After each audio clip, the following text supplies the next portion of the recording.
Hi everyone, my name's Meredith. I'm the bander in charge for Delta Marsh Bird Observatory here at Oak Hammock Marsh, and today we're going to do some songbird banding. To start our day of banding, we arrive at the marsh half an hour before sunrise. Birds are most active in the morning, and as they say, the early bird gets the worm.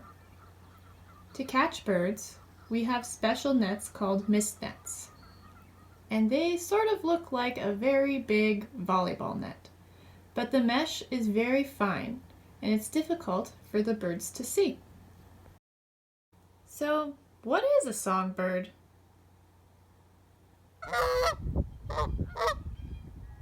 Just kidding.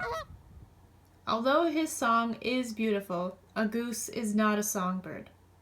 A songbird is a bird that sings. They have a special voice box for singing beautiful and sometimes complicated songs. Songbirds are also called perching birds, with their special feet that allow them to grip to perches. Almost half of the world's birds are songbirds.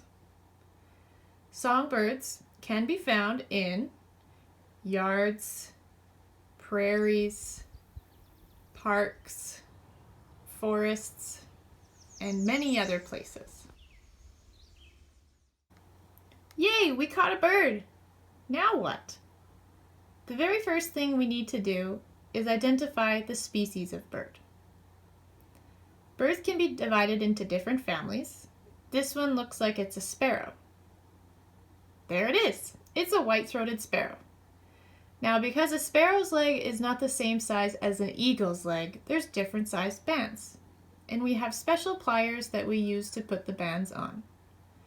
We put the band on the special posts and we can open the band, and then we can close the band around the bird's leg, and it makes a perfect circle, sort of like wearing a watch or a bracelet.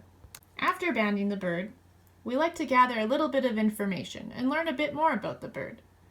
We measure its wing, and we also try to figure out how old the bird is and if it's a male or female. And after that, we weigh the bird. So a toonie weighs 7.3 grams and the white-throated sparrow weighed 27.7 grams. The last thing we do is release the bird, and we hope that it gets caught somewhere else or we see it again. So why do we band birds? For example, let's say we caught a yellow warbler here at the marsh.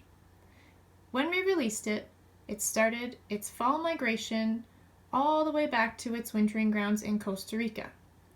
But of course it has to stop for snacks along the way, and maybe it gets caught at another banding station. And then we have a little bit more data about that yellow warbler's migration route and maybe other birds' migration routes. By banding birds, we gather a lot of information, and we can learn about important habitat, stopover sites during migration, and migration routes. We can also learn about birds' populations, their growth, their life cycles, how many males there are, how many females there are, young birds versus old birds, and then of course we learn about birds' lifespan and survival, and so much more.